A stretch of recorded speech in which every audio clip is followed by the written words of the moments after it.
الحمد للہ رب العالمین والصلاة والسلام علی حبیبہ محمد وآلہ وصحبہ اجمعین۔ اعوذ باللہ من الشیطان الرجیم، بسم اللہ الرحمن الرحیم۔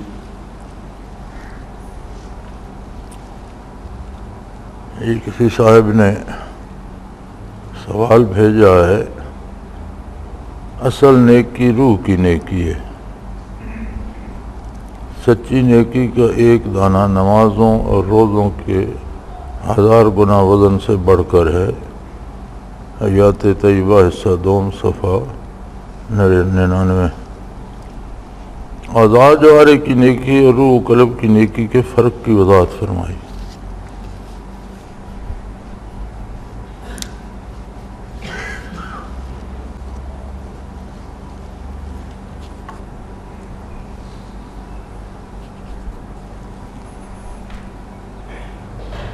انسان علماء ربانیین کے نزدیک انسان کا اطلاق روح پر ہوتا ہے۔ جسم محض ایک آلہ ہے جس سے وہ اعمال دنیاوی اور عبادات سر انجام دیتی۔ چونکہ روح کی علادگی کے بعد جسم کو میت کہا جاتا ہے، ناش کہا جاتا ہے، کوئی اسے انسان نہیں کہتا۔ اس لیے علماء ربانیین کہتے ہیں کہ جب انسان بولا جائے تو مراد روح ہوتی ہے۔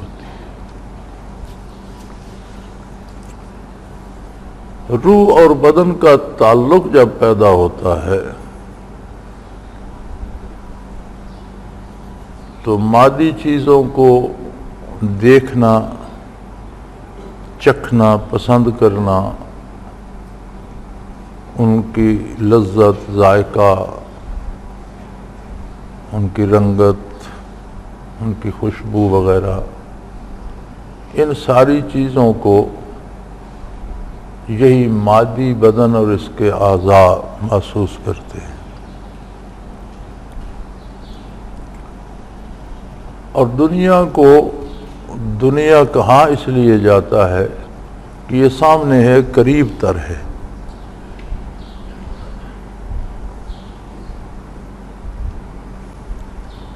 جیسے قرآن کریم میں ارشاد ہے کہ انتم بالعدوۃ الدنیا، تم نزدیک کے کنارے پر تھے، وہم بالعدوۃ القصویٰ، اور وہ دوسرے کنارے پر تھے۔ تو یہ دنیا ایک حجاب کی طرح روح اور آخرت کے درمیان حائل ہو جاتی ہے۔ جب تک روح، جس کا مرکز قلب ہے، دنیا کے جتنے مشاہدات یا دنیا کی جتنی چیزوں کی جانچ پڑتال یا اس کا حسن یا اس کا ذائقہ یا اس کی خوشبو یا اس کی رنگت یا اس کے صوتی اثرات سمجھنے کا آلہ بدن ہے۔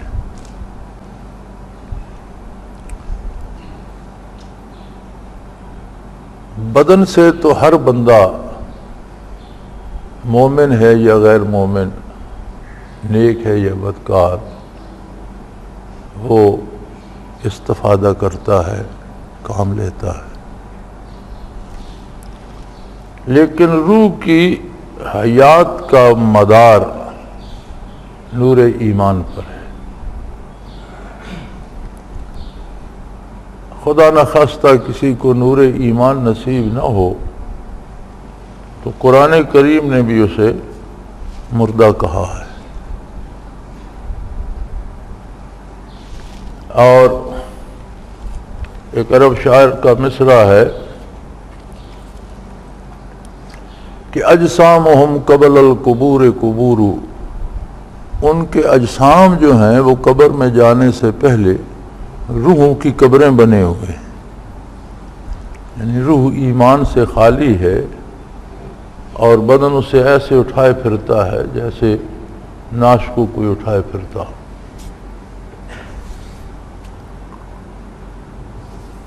تو روح کی نیکی سے مراد یہ ہے کہ جو عمل انجام دیا جائے اللہ اور اللہ کے حبیب صلی اللہ علیہ وسلم کی اطاعت میں یا اتباع شریعت میں،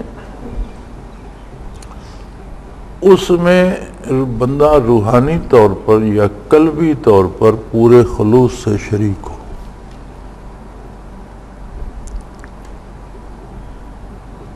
اور اگر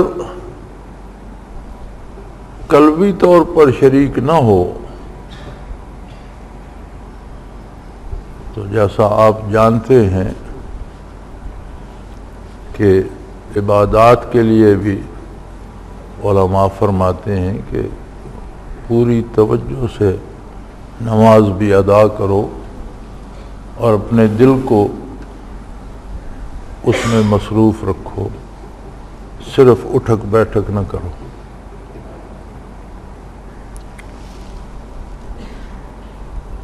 ایک نسخہ بھی اس کا تجویز فرمایا جاتا ہے کہ کم از کم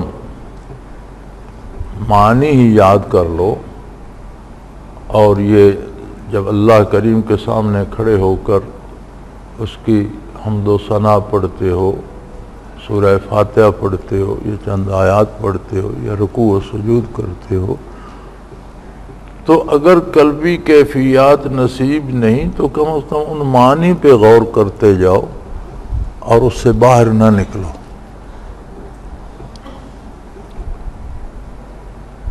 تو روح کی نیکی سے مراد عمل تو بدن نہیں کرنا ہے، روح کی نیکی سے مراد وہ عمل ہے جس میں بندے کا باطن بھی قلب بھی شامل ہو اور حضور حق نصیب ہو۔ تو ظاہر ہے ساری کوشش، ساری محنت، ساری عبادت، سارا عمل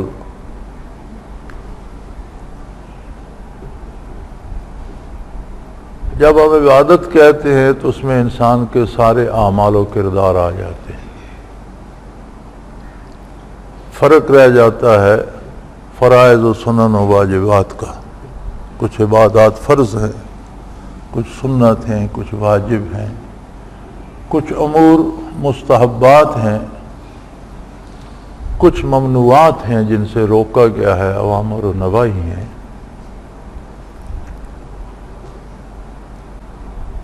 تو جب بدن ان پر عمل کرتا ہے تو دل کہیں اور ہو،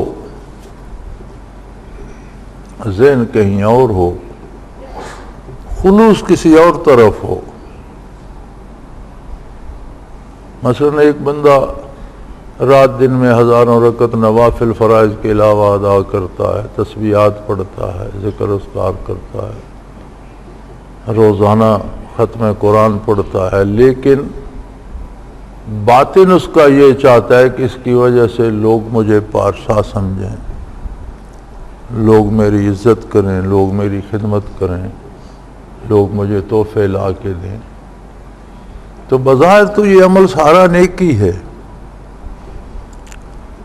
لیکن روز حشر جب یہ سامنے آئے گا تو اس کی حقیقت وہ ہوگی جو بندے کے باطن میں، یہ اللہ کے لیے نہیں ہے، وہ اپنے لیے کر رہا ہے، اپنی اغراض فاسدہ کے لیے یہ ساری محنت کر رہا ہے۔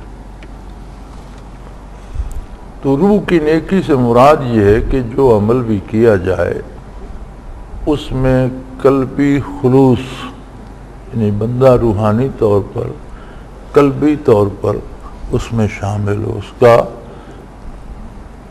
ما حصل یا اس کا نتیجہ یا اس سے جو کچھ وہ حاصل کرنا چاہتا ہے وہ رضائے الہی ہو۔ اب رضائے الہی کے لیے معرفت حق ضروری ہے، دل عظمت باری سے آشنا ہی نہ ہو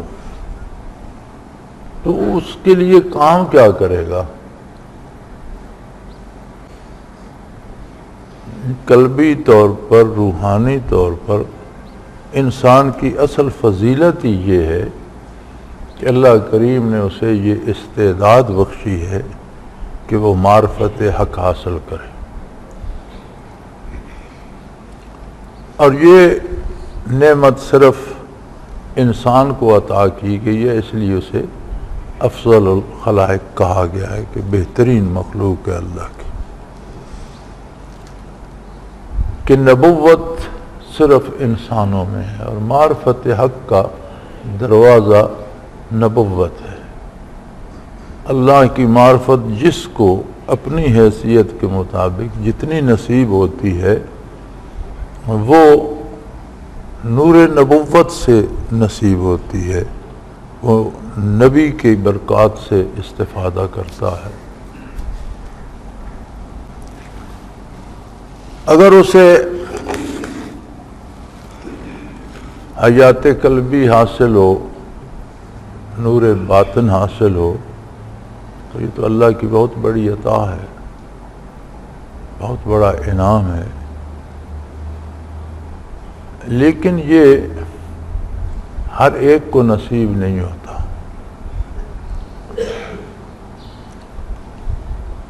یہ چیزیں بڑی خوش قسمتی، بڑی خوش نصیبی سے ملتی ہیں، یہ وہ نعمت ہے جو ہمیشہ کمیاب رہتی ہے، نایاب نہیں ہوتی۔ جب تک دنیا قائم ہے یہ نایاب نہیں ہوگی، لیکن کمیاب ہمیشہ ہوتی ہے۔ عام آدمی بھی جسے ذکر قلبی نصیب نہیں ہے، جو شیخ سے کسی سے توجہ نصیب نہیں ہے،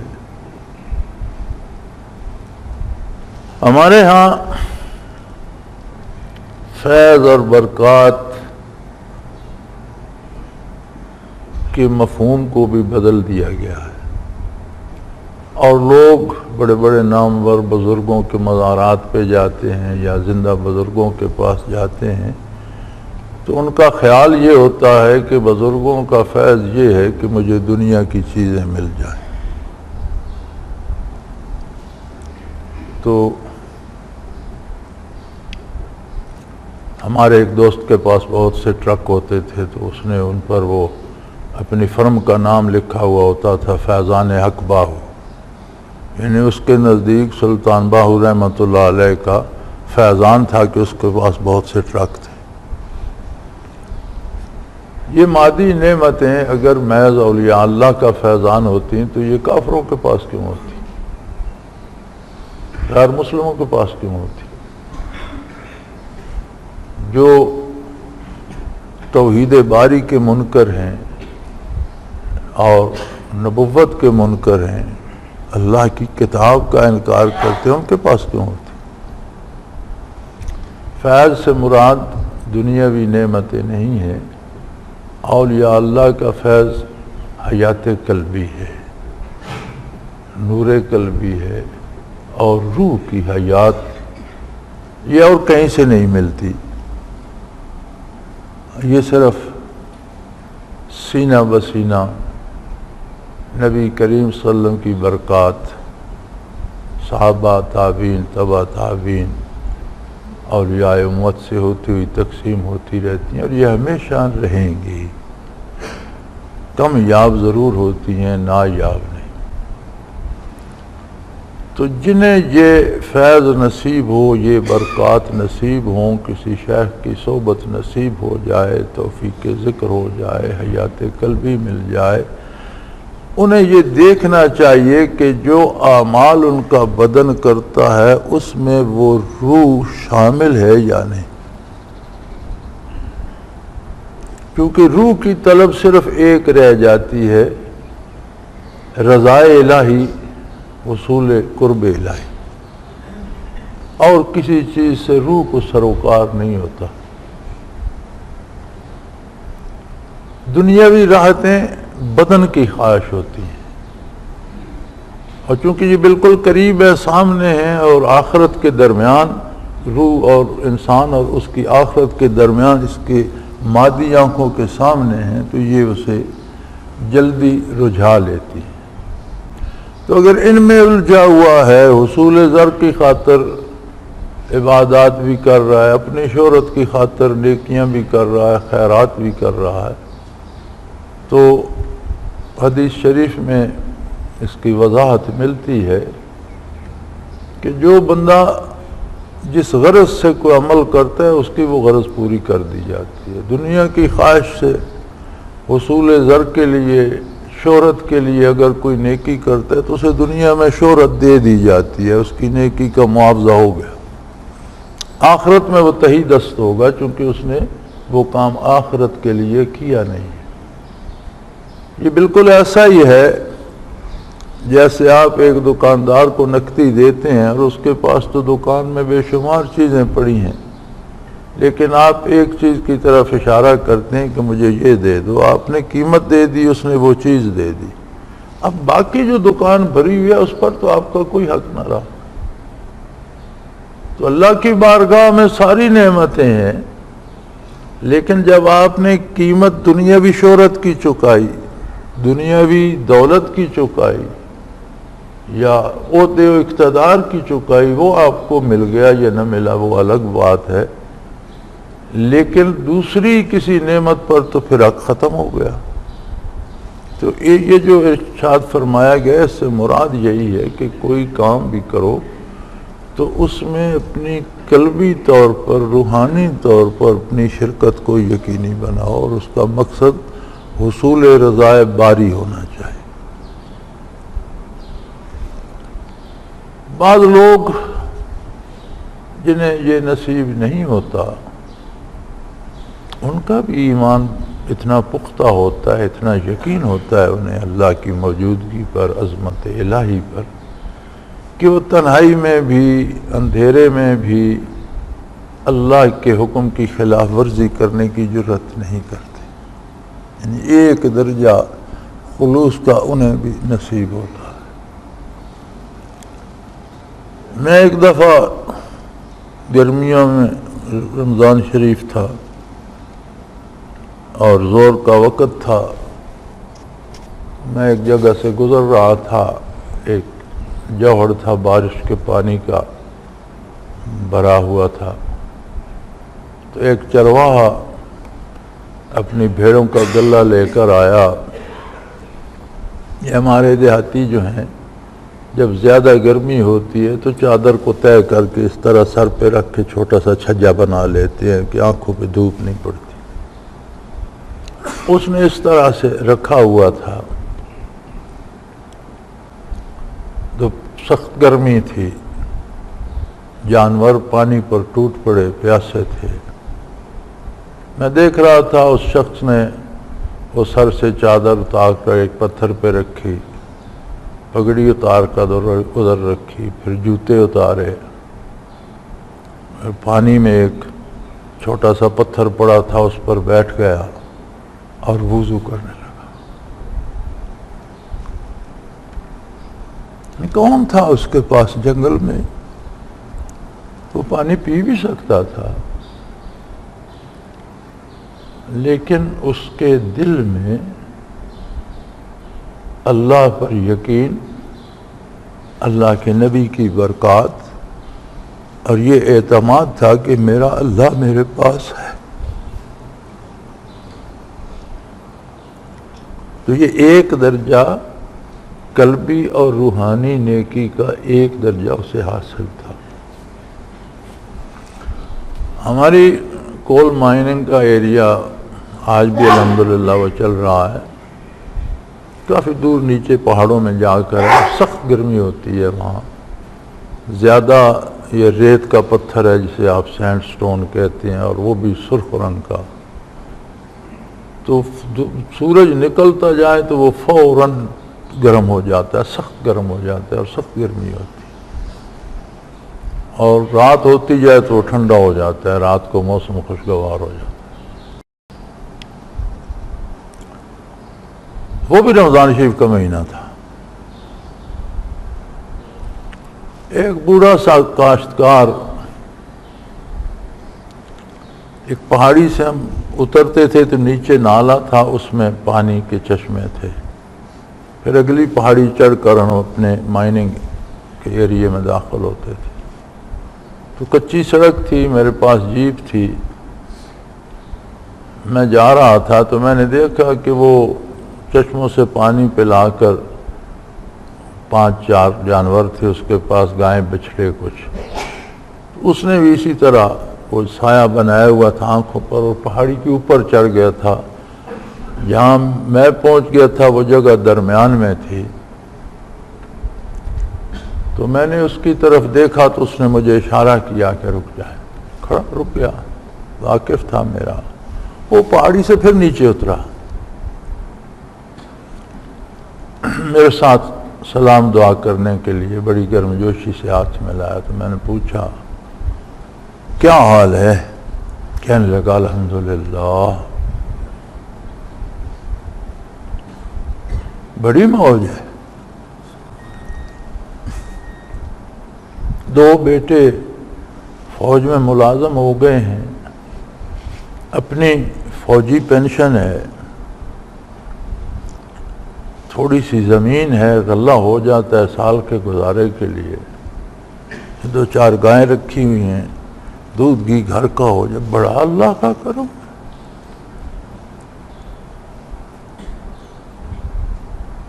اب میں حیران ہو رہا تھا کہ لوگ اربوں پا کر اس ذات عظیم کو بھول جاتے ہیں،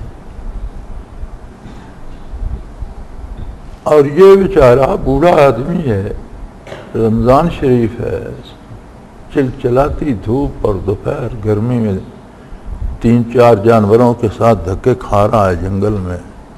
یہ کہیں افطار کے وقت یا 10 منٹ پہلے گھر پہنچے گا، یا اس نے کوئی ایک آدھ کھجور چادر سے باندھ رکھی ہوگی کہ کہیں باہر ہی افطار کا وقت ہو گیا تو وہیں کر لوں گا. یہ عموماً اس طرح کرتے ہیں. تو وہ بڑے خلوص سے، دل کی گہرائی سے الحمدللہ کہہ رہا تھا کہ میں بڑا خوشحال ہوں، اللہ کا مجھ پر بڑا احسان ہے. تو یہ کیفیات ان لوگوں کو بھی نصیب ہو جاتی ہیں ایک درجے میں. یہ بھی تو حضور حق ہے، اور یہی روح کی نیکی ہے کہ عملی زندگی میں، کردار میں، گفتار میں، بات کرتے وقت بھی یہ خیال رہے کہ جو میں کہہ رہا ہوں میرا اللہ سن رہا ہے. پھر شاید بندہ جھوٹ بولنے کی یا یاوہ گوئی کی جرت نہ کر سکے. لیکن یہ سب اس کا مدار نور ایمان پر ہے کہ روح کی حیات ہی نور ایمان سے. جب یہ کمزور ہوتا ہے تو روح زندہ بدن میں بھی روح مر جاتی ہے.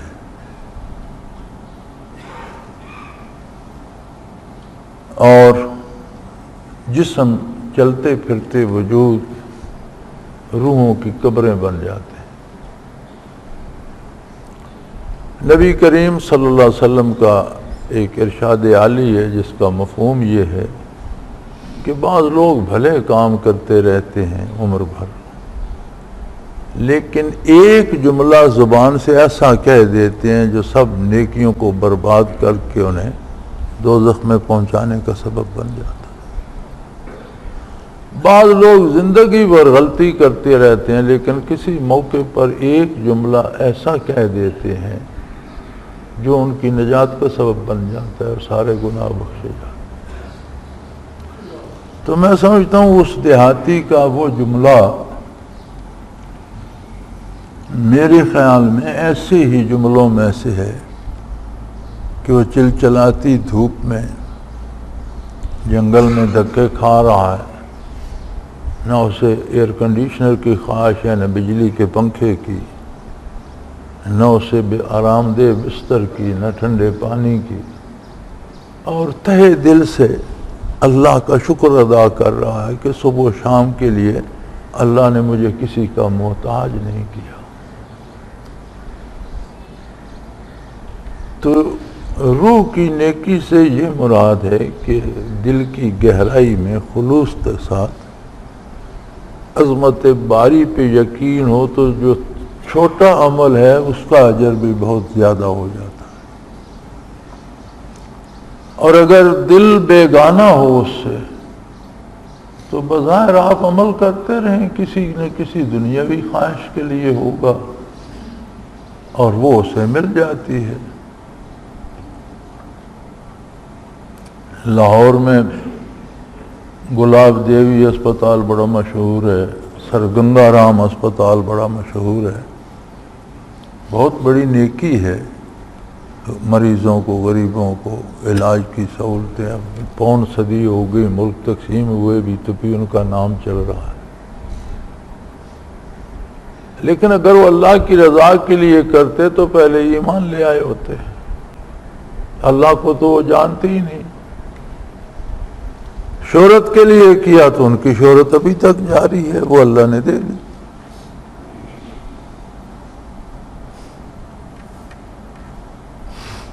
تو روح کی نیکی سے مراد یہ ہے کہ جو عمل کیا جائے اس میں بندے کا باطن بھی، قلب بھی، ضمیر بھی، خلوص بھی شامل ہو تو وہ روح کی نیکی ہے۔ اور ایسا عمل تھوڑا بھی ان بڑے بڑے اعمال سے جن میں قلب شامل نہ ہو یا خلوص شامل نہ ہو، ان سے وہ اجر میں بڑھ جاتا ہے۔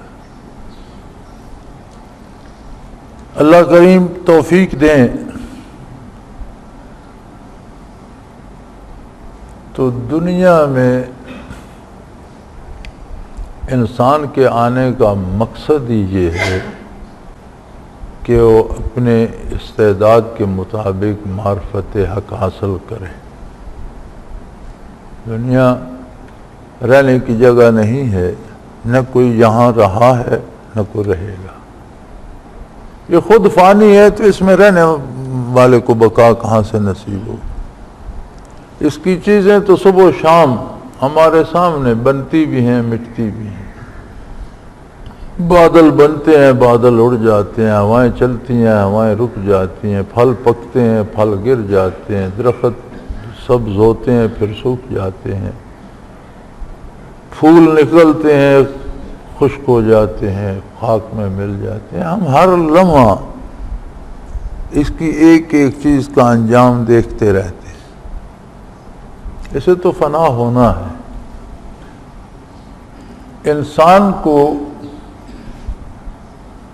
یہ جو مستعار وقت دیا گیا ہے اس دنیا میں رہنے کا، اس کا اصل مقصد ہی یہ ہے کہ ان سب رکاوٹوں کو عبور کر کے حضور حق حاصل کرے، اللہ کی رضا کا طالب ہو، اور اس کے لیے اس بدن کو کام میں لائے اور اس کے احکام بجا لائے۔ بلکہ اگر اس حیات مستعار کو اطاعت الہی میں قربان بھی کر دیتا ہے تو قرآن نے کہا کہ اسے مردہ نہ کہو، اس نے تو موت کو بھی شکست دے دی۔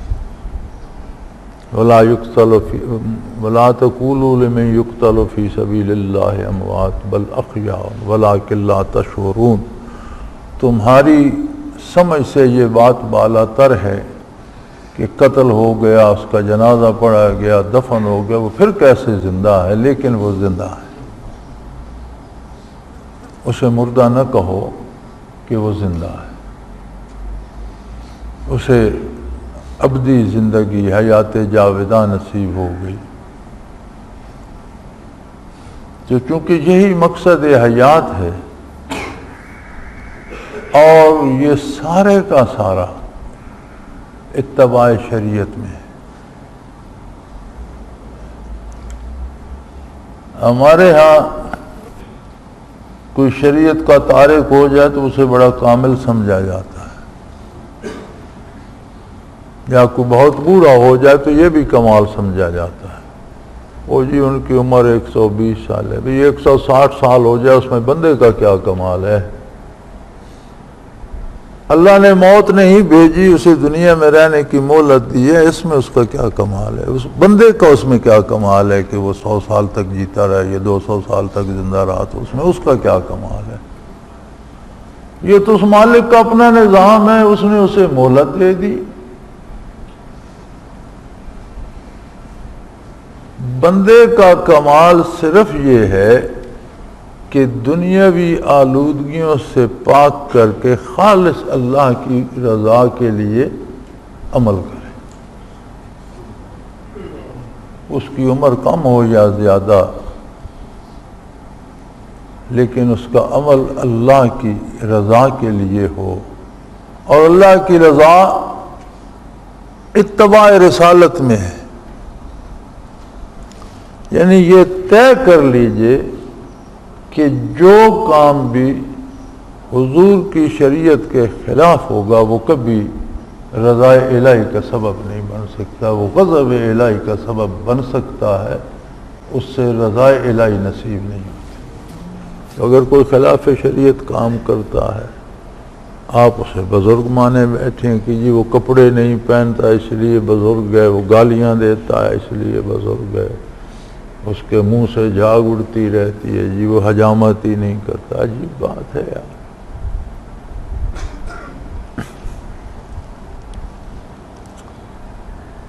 اہل اللہ میں بھی مجاذیب ہوتے ہیں جنہیں مجذوب کہا جاتا ہے، لیکن مجذوب پیدائشی پاگل نہیں ہوتے۔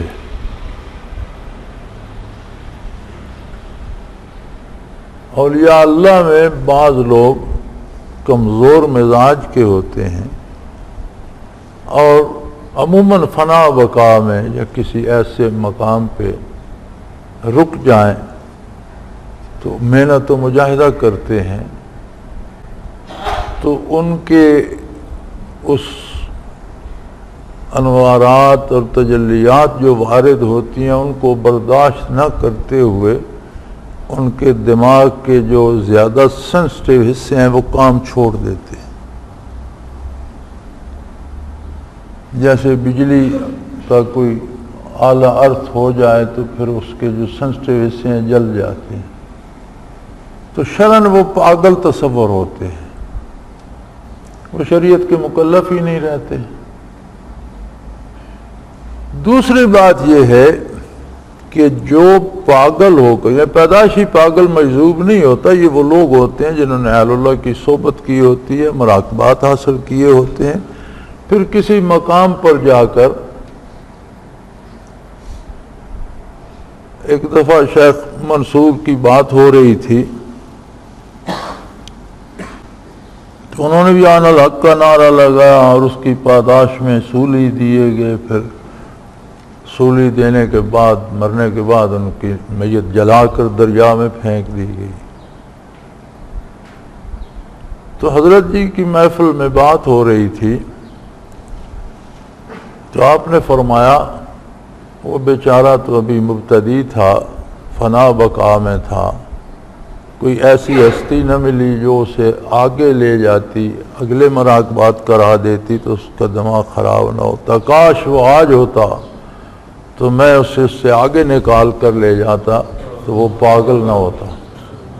تو وہاں رک جانے کی وجہ سے اس کے حواس مختل ہو گئے۔ اب وہ کچھ بھی کہتا رہے، وہ شرعاً مکلف ہی نہیں۔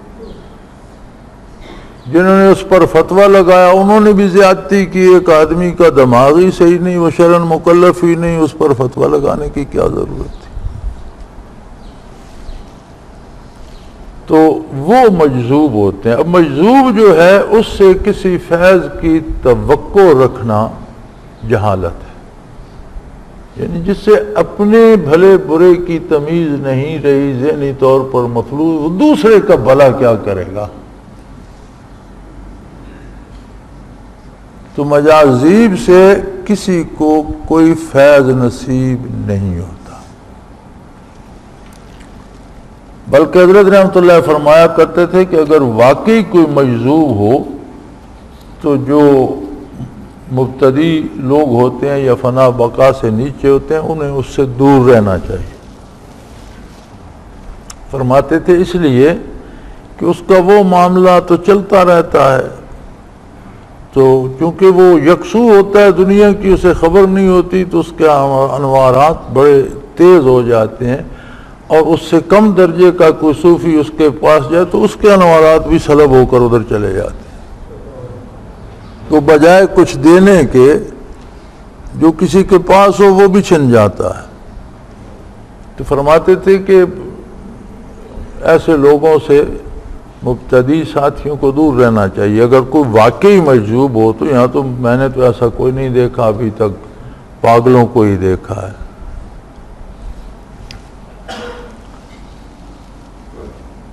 تو روح کی نیکی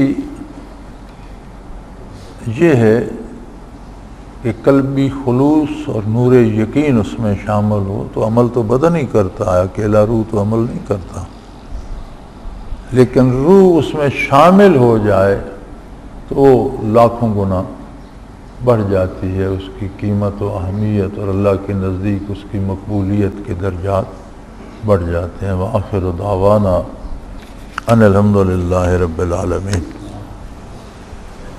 الحمدللہ رب العالمین والصلاة والسلام علی حبیبہ محمد وآلہ وصحبہ۔ اللہم ربنا لا تقتلنا بغضبک ولا تہلکنا بعذابک واعف عنا قبل ذلک۔ اللہم ربنا لا تسلط علینا من لا یرحمنا، انت ولینا فی سفرنا وحضرنا فی مالنا واہلنا، انت ولینا فی الدنیا والآخرہ، توفنا مسلمین والحقنا بالصالحین۔ اللہم انصر الاسلام والمسلمین، اللہم اید الاسلام والمسلمین، اللہم اعز الاسلام والمسلمین، انک علی کل شیء قدیر۔ وصلی اللہ تعالی علی حبیبہ محمد برحمتہ۔